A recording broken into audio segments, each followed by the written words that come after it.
साल 2024 अपने आखिरी सफर पर है। गुजरते दिनों के साथ हम नए साल में प्रवेश कर जाएंगे। साल कोई भी हो, कुछ ना कुछ देकर जाता है और लेकर भी जाता है। और फिर जब बात सियासत राजनीति की हो तो यह तय है कि कुछ भी हो सकता है। राजस्थान की सियासत में भी इस साल कुछ ऐसा ही हुआ। कई दिग्गज नेताओं के किले कैसे ढह गए उन्हें खुद ही समझ नहीं आया, लेकिन जनता ने यह बता दिया कि राजनीति में कुछ भी स्थायी नहीं है।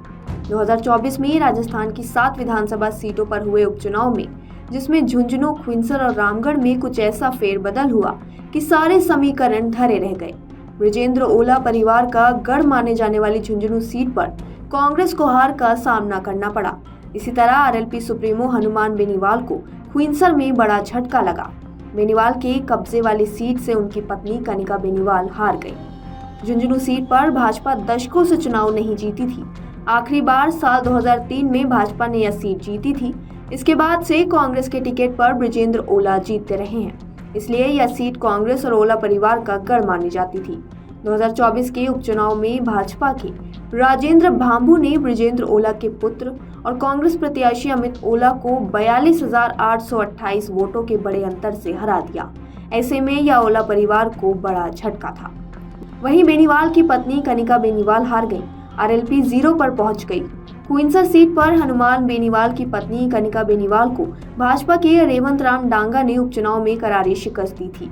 साल 2023 में रेवंत राम को खिंवसर में करीब 77,000 वोट मिले थे।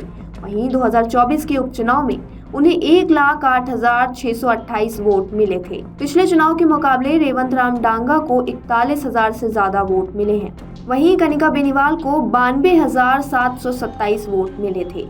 कनिका की हार का असर यह हुआ कि राजस्थान विधानसभा में आरएलपी के विधायकों की संख्या 0 हो गई। वहीं दौसा में किरोड़ी लाल मीणा को भी बड़ा झटका मिला। उनके भाई चुनाव हार गए। दौसा में मैच फिक्स तो हुआ, लेकिन कांग्रेस के डीडी बैरवा के पक्ष में। बीजेपी के कैबिनेट मंत्री किरोड़ी लाल मीणा के भाई जगमोहन मीणा दौसा उपचुनाव हार गए। हारने के साथ ही जगमोहन ने बयान दिया, जब अपने ही बेवफा हो जाए तो क्या करें।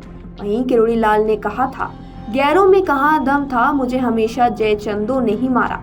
उन्होंने कहा, 45 साल हो गए, राजनीति के सफर के दौरान सभी वर्गों के लिए संघर्ष किया, जनहित में सैकड़ों आंदोलन किए, साहस से लड़ा, बदले में पुलिस के हाथों अनगिनत चोटें खाई।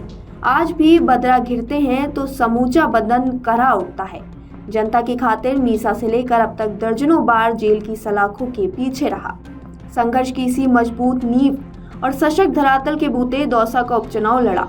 जनता के आगे संघर्ष की दास्तां भी रखी, घर घर जाकर वोटों की भीख भी मांगी, फिर भी कुछ लोगों का दिल नहीं पसीजा। वह इस बात के स्पष्ट संकेत दे चुके थे कि उनके भाई की हार के पीछे बीजेपी के लोग ही जिम्मेदार हैं। वहीं आपको बता दें कि डीडी बैरवा ने 2300 वोटों के अंतर से जगमोहन को चुनाव हरा दिया था।